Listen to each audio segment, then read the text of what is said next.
The coronavirus has pushed cities into lockdown and shuttered non-essential businesses. Many industries have suffered. But as more and more people are encouraged to stay at home, the video gaming industry has emerged relatively unscathed, with representatives from the World Health Organization lauding the mobilization of the gaming industry, encouraging people to stay at home and #PlayApartTogether to beat the coronavirus, despite classifying excessive video gaming as an official disorder only last year.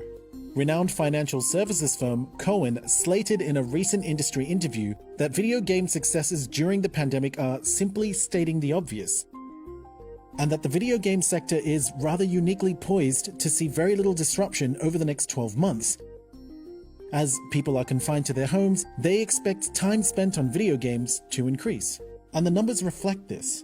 Leading stats portal Statista documented the revenue from digital purchases of games, or soft copies that can be downloaded from home, rising to over $10 billion in March, marking the highest monthly figure ever recorded. And according to global surveys they conducted, 36% of people were spending more time playing video games than they had before the coronavirus pandemic. And comparing the data among certain titles, Counter-Strike Global Offensive saw player numbers increase significantly from around 767,000 last December to just over 1.145 million this March.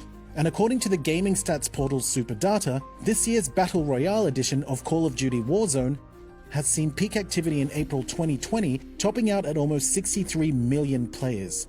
Mobile gaming also saw a rise in revenue to $5.7 billion in March, an increase of almost 15% in sales from the same time last year, with popular games such as Pokemon Go recording an 18% increase in monthly in-game purchases in March, especially after its parent company, Niantic, made tweaks to the game to make it easier to catch Pokemon while indoors. Meanwhile, more people are tuning in to watch popular gamers play their favorite games. Twitch Tracker reported significant increases in people signing into the popular game streaming service Twitch, recording an average of almost 2.5 million concurrent viewers in April this year, up from 1.18 million from December last year.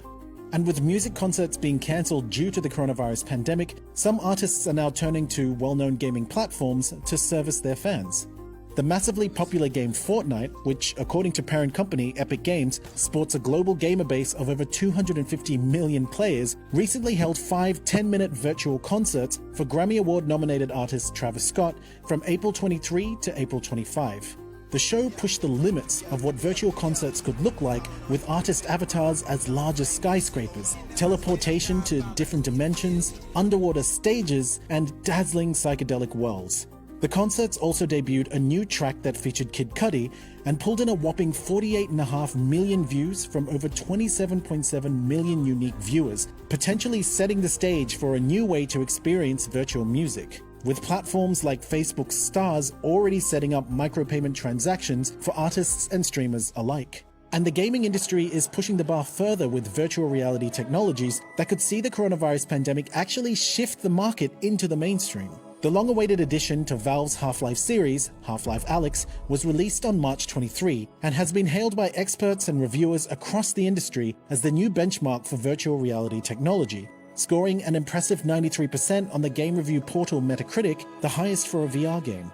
With groundbreaking mechanics and trend-setting gameplay, it has become the most successful VR game to date, peaking at almost 43,000 concurrent users on Valve's gaming platform Steam. But despite the obvious boosts in revenue across the gaming industry, the coronavirus pandemic has also come with its costs. Some of the biggest gaming conventions of the year have been cancelled due to coronavirus social measures, including the largest, most well-known convention, the E3 Expo, that was initially scheduled for June 9 through to 11. The cancellation prompted gaming industry giants such as Microsoft, Nintendo, and Ubisoft to look at virtual streaming options to showcase new games and hardware.